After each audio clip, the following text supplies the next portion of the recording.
திமுகவினுடைய பேக்டிராப் பேனர்ல ஒரே ஒரு கிறிஸ்துவ வசனமோ அல்லது இயேசுநாதருடைய புகைப்படமோ மரியாளுடைய புகைப்படமும் அங்கே இடம்பெறவில்லை.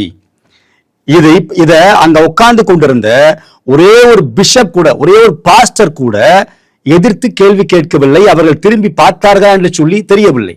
மு.க. ஸ்டாலின் அவருடைய வீட்டு வாசலில 2 மணி நேரம் காத்திருந்த சென்னை நகரத்தினுடைய முக்கியமான பிஷப்கள், நான் பேரை சொல்ல இங்கு கடமைப்பட்டிருக்கிறேன், பால் தினகரன் மற்றும் மோகன் சி லாசரஸ், இவர்கள் 2 பேரும் மிரட்டப்பட்டுத்தான் அந்த விழாவுக்கு சென்றிருக்கிறார்கள். இது சமூக ஊடகத்துல வெளியே வரல, கிறிஸ்துவ வட்டாரத்துக்குள்ளாய் இன்றைக்கு புகைந்து கொண்டிருக்கிற ஒரு புரட்சிகரமான காரியம்.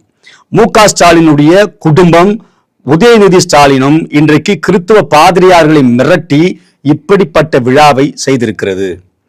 அதே போல தாவேகாவும் அங்க இருக்கிற பிஷப்மார்களை பார்த்தால் ஒருவர் அதுல தேர்தல் குற்றவாளி, கிறிஸ்துவ அங்கேயே போட்டுக்கொண்டு மேலே உட்கார்ந்து கொண்டிருக்கிறார். அவர்களும் கிறிஸ்துவத்திற்கு எதிராக என்ன பேசுவது, வேதாகமம் என்ன சொல்கிறது, இது எல்லாவற்றையும் மறந்து இப்படி அரசியல் மேடையில கூத்தாடும் வண்ணமாக கிறிஸ்துவத்தை இன்றைக்கு கொச்சைப்படுத்தி கொண்டிருக்கிறார்கள். திமுக மேடையில அங்க உட்கார்ந்திருந்த பிஷப்மார்கள், உதயநிதி ஸ்டாலின் சொல்லுகிறார், கேவலமா இல்ல உங்களுக்கு, மோகன் சி லாசரஸை பார்த்து கேட்கிறேன், பால் தினகரனை பார்த்து கேட்கிறேன், இல்ல அங்க இருக்கிற ஆர்சி பிஷப்பை பார்த்து கேட்கிறேன். அவர் சொல்றாரு, பெரியாரையும் இயேசுநாதரையும் திராவிடத்தையும் கிறிஸ்துவத்தையும் சமமாக சேர்த்து பேசுகிறார். இன்றைக்கு கிறிஸ்தவம் எங்கே போய்கொண்டிருக்கிறது?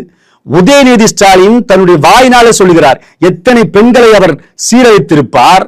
அல்லது பெரியாருக்கு 2 மனைவிகள் இருந்தது, கோபாலபுரத்துடைய குடும்பத்திலே இருக்கின்ற கலைஞருக்கு 2 மனைவிகள், இயேசுநாதருக்கு 2 மனைவிகள் இருந்ததா? இயேசுநாதர் பாவம் செய்தாரா? சொல்லுங்க. இயேசுநாதர் என்ன சொன்னாரு?